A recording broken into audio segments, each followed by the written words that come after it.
Բարև ձեզ, Արար YouTube-յան ալիքի եթերում հայրենիք կիրակնորյա վերլուծական հաղորդաշարն է։ Ձեզ հետ եմ ես Վարդուհի Ծատուրյանը եւ իմ զրուցակիցն է այսօր Համերաշխություն կուսակցության նախագահ Սարգիս Ավետիսյանը։ Բարև ձեզ, պարոն Ավետիսյան։ Պարոն Ավետիսյան, նախորդ շաբաթվա ընթացքում հետաքրքրականն այն է, որ մեզ համար մայիսը հաղթանակների ամիս է առհասարակ եւ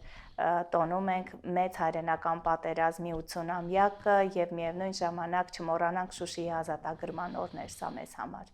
Ինչ է առհասարակ ձեզ համար հաղթանակ ու ինչպես պահել այն։ Շնորհակալություն, իսկապես մայիսը մեզ համար հայերից համար շատ կարևոր ամիս է, հաղթանակների ամիս է։ Ցավոք սրտի վերջի մայիսները մի քանի տարվա ինչ էս իշխանություններն են, այդպես հաջողություններ չեն գրանցում, բայց մեջտապես դրանից առաջ մեր համար տոները շատ կարևոր են եղել, եռամիասնության հետ կապված, այսպես եռատոնը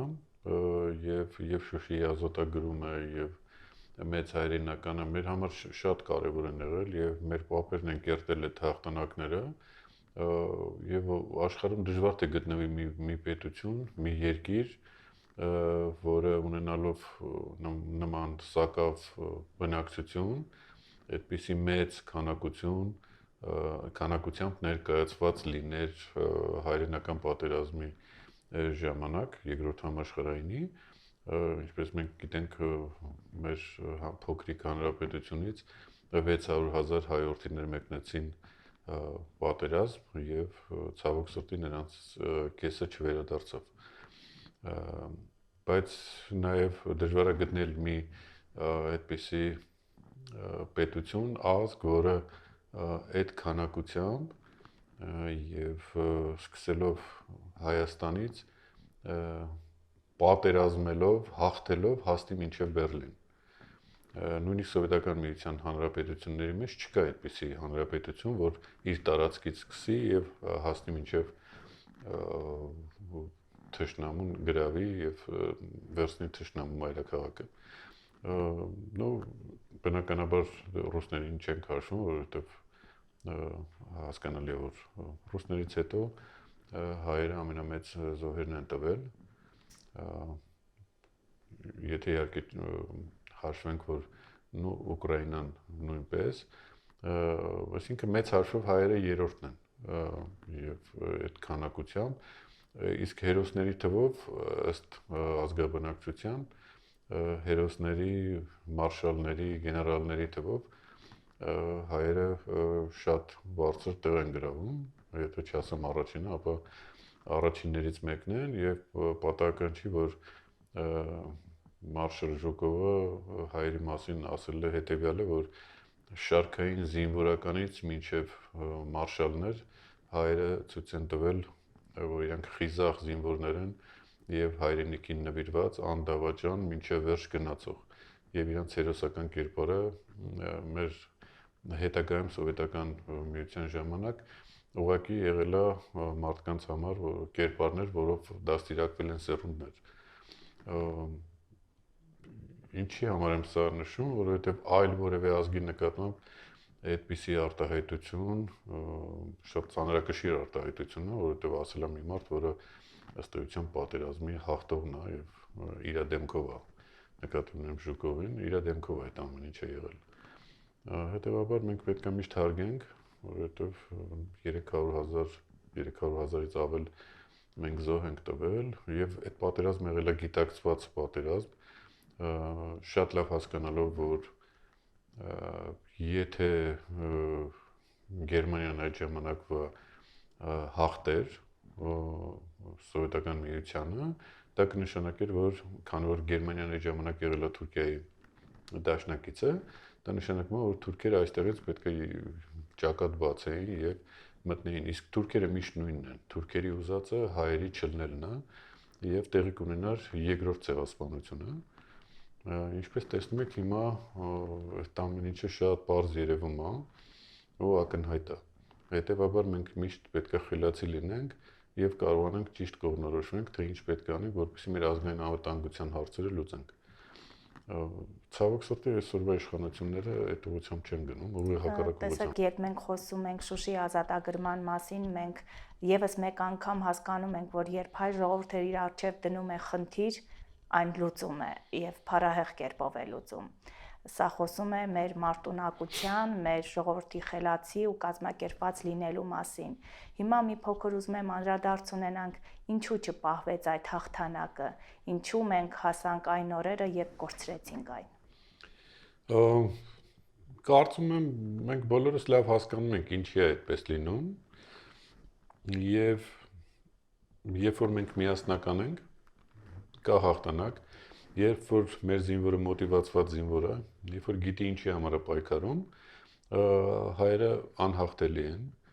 եւ Շուշիի դեպքում եւ մեծ հայրենականի դեպքում եւ բոլոր են եւ Սարդարապետը եւ Ավարայրը դրանք մոտիվացված կռիվներ են, պատերազմներ են, որ հայերը տվել ու բոլոր տեղերը հաղթել են։ Եթե մոտիվացիան չկա պատերազմի մեջ եւ այդ ինչի չկա, այդ միտումնավոր չկա։ Այսինքն երբ որ որոշված է, որ պետք է ինչ-որ տարածքներ հանձնվեն, երբ որ պայմանավորված են ինչ-որ բաներ, զորքի մեջ այդ մոտիվացիան չկա, տարիներ զորքերի մեջ եւ զինվորների մեջ խրախուսվում է այլ գաղափարներ, ոչ հայրենասիրությունը եւ ոչ այն մոտիվացիան, ոչ ազգային հարցերը, բնականաբար մենք կստանանք այս իրավիճակը, ինչ ձևով ուզում ենք զինված լինենք։ Միևնույն է, երբ որ զինվորին չեն տալիս հրաման կռվելու, զինվորին չեն տալիս հրաման կրակելու, ինչ կապ ունի դու ինչ զենք ունես քո ձեռքում։ Եվ երբ որ դու չես կրակելու, ինչ էլ ունենաս, դու չես կրակելու, թուրքերը գալու են վիզետ կտրեն ուղղակի։ Իդեպ նախորդ շաբաթվա ընթացքում մենք նաև դիտարկեցինք երկրորդ նախագահի դրանից առաջ եւ երրորդ նախագահի զրույցները ուսանողների հետ։ Ես ուզում եմ մի հարց տալ, երբ զուգահեռներ են կանցկացնում, ինչ մեսիջ, այսպես ուղերձ կարող է ուղղել այդ զրույցները մեր ժողովրդին առհասարակ։ Ինչ ուղերձեր իր մեջ պարունակում, որովհետև երկուսն էլ անդրադարձ են ունենում Արցախյան պատերազմի եւ 90-ականներին են անդրադարձ ունենում, քարորիային 44-օրյա պատերազմների մասին են խոսում։ Ես կուզեմ սրա մասին խոսենք։ Գիտեք, մենք մտնում ենք քաղաքական դաշտ, ներքաղաքական դաշտ, մեծ հաշվով, եթե քաղաքական լիդերներ են խոսում, քաղաքական կուսակցությունների ղեկավարներ են խոսում, իրանց խոսույթը հիմնականում քաղաքական է եւ դա ենթադրում է, որ քաղաքական process-ները ակտիվանում են, դիմաց ընտրություններ են, հետեւաբար ամեն մեկը փորձում է դիրքավորվի այդ ընտրություններից առաջ, բնական է, որ 26 թվականի ընտրությունները, ինչպես ասում են, սարերի ետևում չեն եւ այս տարի հիմնականում հենց նախընտրական տարի է, ամեն մեկը փորձում է դիրքավորվել ինչ-որտեղ, հետաքրքիր է նաեւ, որ նույն էլեկտորատի վրա են փորձում դիրքավորվել եւ երկրորդ նախագահը եւ երրորդ նախագահը ամեն դեպքում իրենց հարցազրույցները, որ տվեցին, նույն մասան էր ներկա, այսինքն ուսանողների այն մասան, որը եւ երկրորդի եւ երրորդի դեպքում նույնն էր, կարծեմ ինչ որ համասարանն էր ներկայացված։ Այո, հայկական համասարան։ Այո, ուղղակի դա կարելի է ենթադրել այսպես, որ հարցեր էին տրվում, ուղղակի պարզելու համար այս հարցերի վերաբերյալ ինչպես է մտածում երկրորդ նախագահը, ինչպես է մտածում երրորդ նախագահը, գուցե այդ հետո շարունակեն, ասենք, այդ հարցերը ուղղեն չորրորդ նախագահին կամ գործող վարչապետին, այդ նույն կազմը, դա շատ ավելի տրամաբանական կլինի, կհասկանանք, թե այդ հարցերի վերաբերյալ ինչպիսի կարծիքներ ունեն ղեկավարները, կուսակցապետերը կամ նախկին նախագահները եւ ժողովուրդը կամ հասարակությունը ինքը իր կարծիքը կձևավորի սրա վերաբերյալ, բայց պետք է ազնիվ լինել եւ գնալ նաեւ այն ուժերի մոտ, փորձել հասկանալ այն մնացած ուժերը ինչ են անում եւ գնահատականները թողնել ժողովրդին։ Սա շատ ազնիվ կլինի, իսկ եթե ընդհանրապես պատվեր է, որ պետք է ներկայացվի երկրորդ կամ երրորդ նախագահների տեսակետները, դա լուրջ չի եւ ես համարում եմ, որ դա ընդհանրապես սխալ է, դա մեր ազգի միասնականությունը խախտող երևույթ է։ ես ուղղակի կառաջարկեի եւ կխնդրեի, որ այդ համալսարանի ներկայացուցիչները, ովքեր որ կազմակերպել են այդ բանը, հրավիրեն նաեւ այլ քաղաքական տեսակետ ունեցող մարդկանց, որպեսզի հասարակություն ներկա եւ լրատվամիջոցները, որոնք այտենց մեծ խանդավառությամբ ներկայացնում են երկրորդ եւ երրորդ նախագահներին, ասուլիսները ներկայացնեն նաեւ այլ քաղաքական տեսակետներ, որովհետեւ չի կարելի քաղաքական դաշտը դարձնել սև ու սպիտակ։ Դրա մասին տեսել ենք դրա արդյունքը ինչ է։ Դա շատ վատ ճանապարհ է, իսկ քաղաքական դաշտը տարբեր գույներ ունի եւ պետք է այդ ամեն ինչը ներկայացվի, տալ ժողովրդին հնարավորություն, որ ժողովուրդը հասկանա ում օգտին պետքա քվեարկել, ում հետևից պետքա գնալ։ Կարող է ժողովուրդը մի այնպիսի կարծիք լսի, որը շատ օգտակար կլինի եւ այդ մարդկանց իշխանության բերելով մեծ հաջողություններ լինեն։ Մեր երկրի համար մեծ հաջողություններ, լուծումներ առաջարկվի։ Ըստ էության, իրանք լուծումներ չեն առաջարկում։ Իրանք առաջարկում են, ասում են, որ մեր ժամանակը այդպես չէր, հիմա այդպես է։ Գիտեք, ժամանակը հնարավոր չի հետ վերադարձնել։ Անդադ ժամանակը գնում է առաջ։ Եվ եթե ձեր ժամանակ ինչ-որ բան ստացվել է, դա չի նշանակում երաշխավորված չի, որ հիմա ստացվելու է նույն բանը, նույն ձևով աշխատելը։ Իսկ իրանք նույն ձևով են աշխատում։ Եվ հակառակը, այսօրվա իշխանությունը մտածում է, որ ինքը ինչ որ անում է ճիշտ է անում, որովհետև նախկինները սխալներ են արել եւ այլն։ Բայց կա նաեւ այլ տարբերակներ, որոնք եւ նախկինների արած մասամբ սխալները եւ հիմիկվա արած կատաստրոֆիկ սխալները կարելի է ուղղել, կա ճանապարհ դրա ուղղելուն, կա ձև դրա ուղղելուն։ Դրա համար պետք է հնարավորություն տալ, որպեսզի մեր հասարակությունը, որի դեպ սահմանադրական իրավունք է, եւ հասարակությունը պետք է իմանա, որ իրենց երկրում գործող քաղաքական կուսակցությունները ինչ տեսակետներ ունեն հարցերի վերաբերյալ, որոնք լուծումներ են առաջարկում։ Եթե քաղաքական ուժերի մի մասը կամ նախկին իշխանությունները կամ այսօրվա իշխանությունները սահմանափակում են ժողովրդի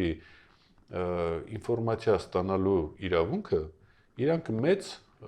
եթե չասեմ հանցագործություն, այլ մեծ սխալ են գործում եւ երկիրը տանում են կործանման։ Ու գուցե ինչ-որ ուժեր էլ օգնում են դրան։ Բայց իրանք պետք է հասկանան, որ այդ երկար չի կարող տևել եւ որքան շուտ իրանք ընդառաջ գնան ժողովրդին, առավել եւս այն հեռուստաընկերությունները, որոնք ներկայացնում են հանրային ոլորտը, հանրային են, այսինքն ժողովրդի վճարած հարկերի հաշվին են ապրում, այսինքն նաեւ իմ եւ ձեր հաշվին, որոնք պարտավոր են ներկայացնելու, իրանք պետք է իրանց տեղում լինեն։ Եվ եթե իրանց տեղում չեն, դա շատ վատ է ու պետք է այդ շատ արագ ուղղել, այլապես իրանք հետո պատասխան են տալու այդ ամենի համար։ Բայց լրատվամիջոցների ազատությունը գրանցվել է բարձր ցուցանիշ, ի նկատի ունեմ, որ անպարբերաբար նաև իշխող թևի կողմից նշվում է, որ լրատվամիջոցները ազատ են իրենց խոսքի մեջ եւ այլն, համակարծիք եք։ Գուցե ասենք Սոմալի կամ նույնիսկ Ադրբեջանի կամ մյուս երկրների համեմատ առաջ ենք, բայց դա չի նշանակում, որ մենք առաջ ենք։ Մենք պետք է լինենք առաջի հնգյակում, ոչ թե 30-ից հետո։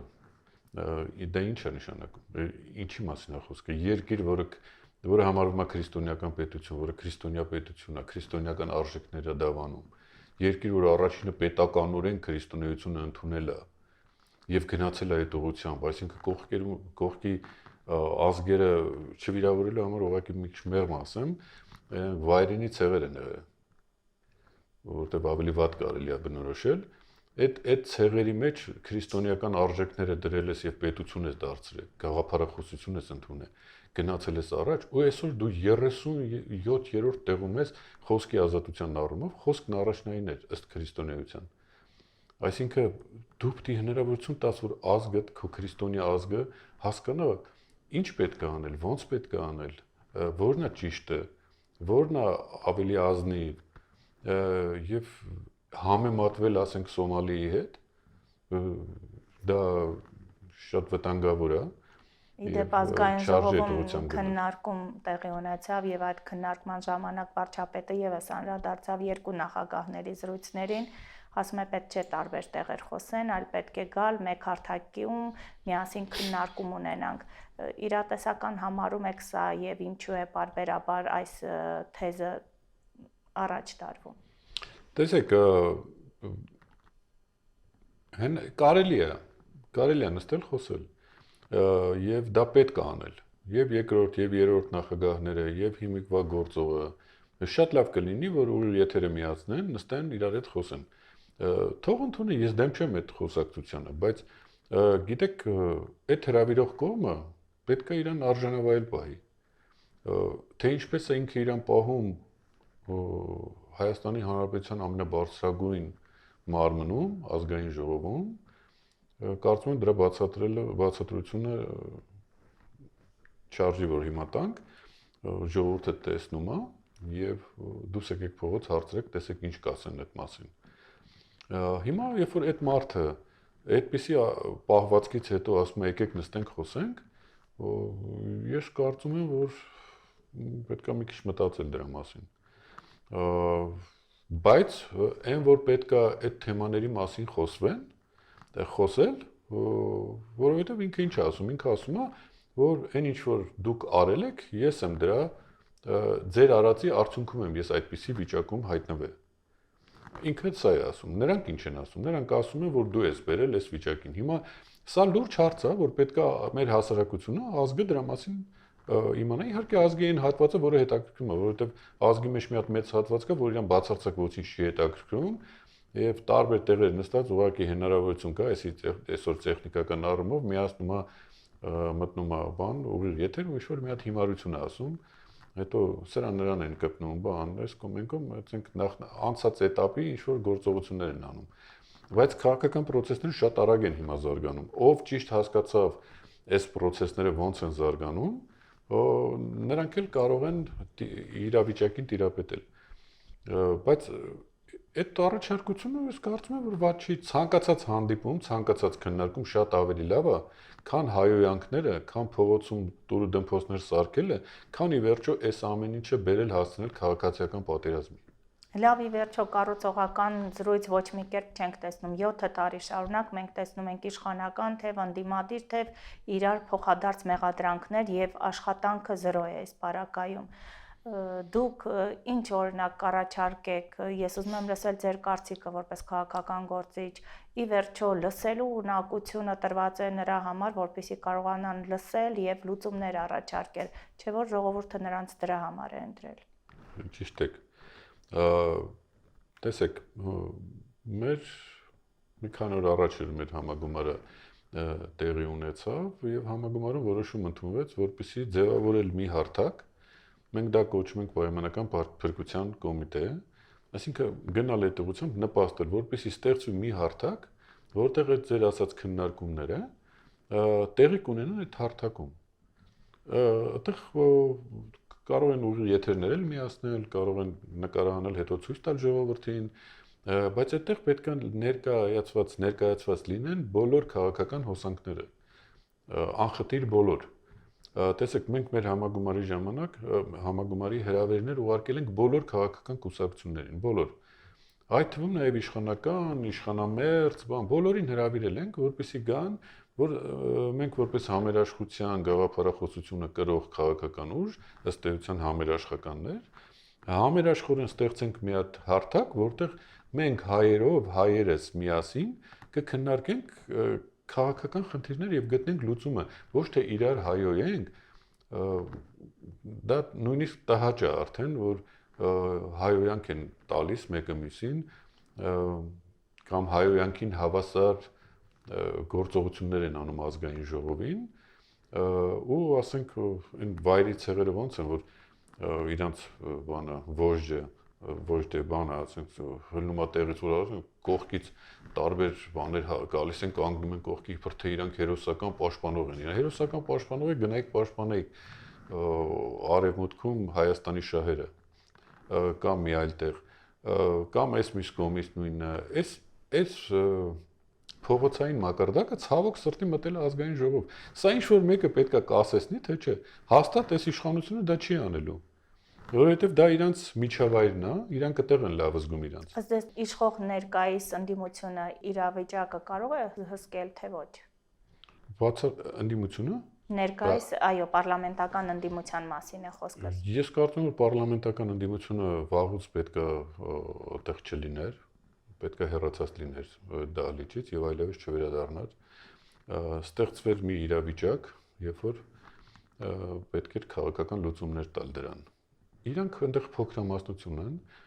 այդ փոքրամասնությունը ավելի է փոքրացը, մեջում եղած խնդիրների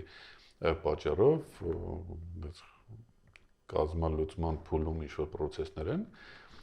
եւ դա ոչ մի հաջողություն չի բերելու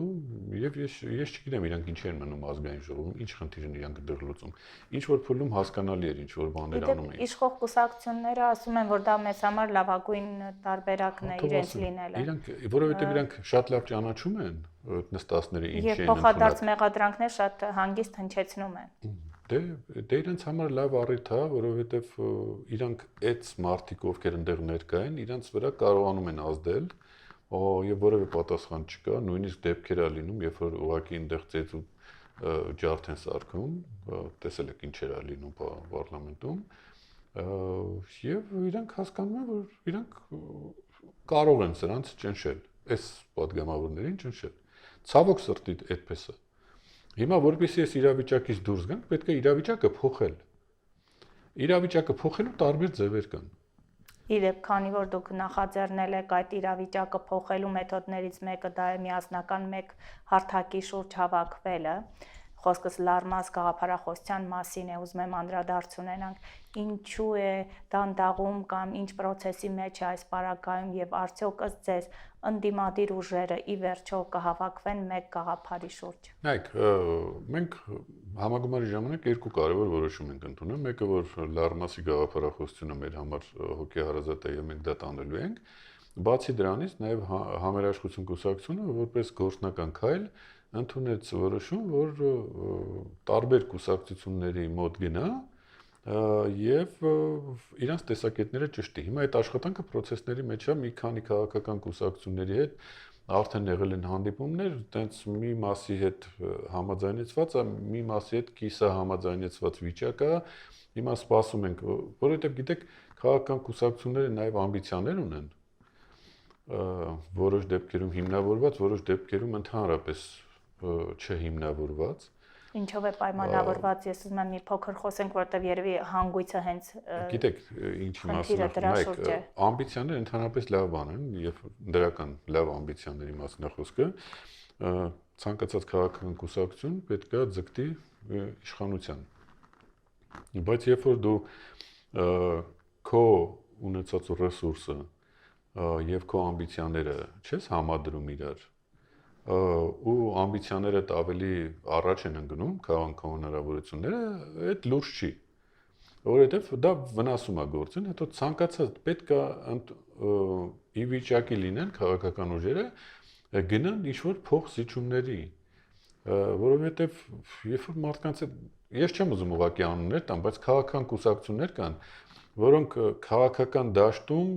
բացի իրենց անունից այլ բան չունեն, բայց իրանք նույն ձևի հավակնություններ ունեն, քան այն կուսակցությունները, որ ունեն կառույցներ, ունեն մարդիկ, ունեն հնարավորություն, ունեն գաղափարախոսություն, ազդեցություն ու անընդհատ ավելանում է դա։ Հիմա չգիտեմ, ես ուղղակի որպես կներեք չեք տեսնում, որ սպառել են անունների ժամանակը սպառվել է այս պարակայում արդեն։ Թող ժողովուրդը որոշի ով է սպառված, ով չէ։ Ես չէ որ պիտի իրանց գնահատականը տամ։ Ես ուղղակի իմ կարծիքն եմ ասում, ու շատ նրբորեն եմ ասում, շատ նրբորեն եմ ասում։ Պարոն Ավետիսյան, ես ուզում եմ հասկանանք, անունների ժամանակը չեն անցել, արդեն գործելու ժամանակն է ի վերջո։ Ժողովուրդը աշխատանք է ուզում տեսնել, ուզում է հայրենասիրական այդ մղումներով այդ աշխատանքը տեսնել, ոչ թե անուններ տեսնել, այլ աշխատանք տեսնել։ Ի վերջո մենք հասկանում ենք, որ անունները արդեն սպառված կատեգորիա է։ Այո։ Նույնիսկ խոսելու ժամանակն է անցել, հիմա գործելու ժամանակն է։ Եվ մենք կոնկրետ գործնական քայլ ենք առաջարկում։ Մենք ասում ենք, Գիտեք, անես չի որ մենք մեր բանը այսպես ասենք կարգավիճակը թույլ չի տալիս գանք ձեր մոտ։ Մենք գալու ենք ձեր մոտ, գալու ենք զանգելու ենք ձեր գրասենյակ ենք գալու, խնդրելու ենք հանդիպում շատ քաղաքակիրթ ձևով ուզելու ենք հասկանանք այս կոնկրետ հարցի վերաբերյալ դուք ինչ մոտեցում ունեք։ Այս մոտեցումները ճիշտ են, եթե մեր մոտեցումները ընդհանրական իրար հետ համընկնում է, ինչի միասնական չաշխատենք։ Կապ չունի դուք ինչ եք ասում, այնպես ինչ ասում, մենք բոլորս պետք է հասկանանք, կարող է դուք այնքան լավ բան ասեք, որ մենք էլ ձեր գաղափարը ընդունենք։ Եվ հակառակը դուք պետք է պատրաստ լինեք նաև որ մեր մոտեցումը ձեր համար հարազատ լինի,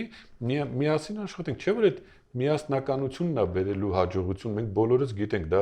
դա sense աքսիոմա է, չէ՞, քաղաքական դաշտում, որ հայերի հաղթանակը միասնության մեջ է։ Սա բոլորն են ասել, բոլոր ժամանակներում։ Մենք ցավոք սրտի մենք դա տեսնում ենք։ Միասնական ենք, հաղթում ենք, միասնական չենք,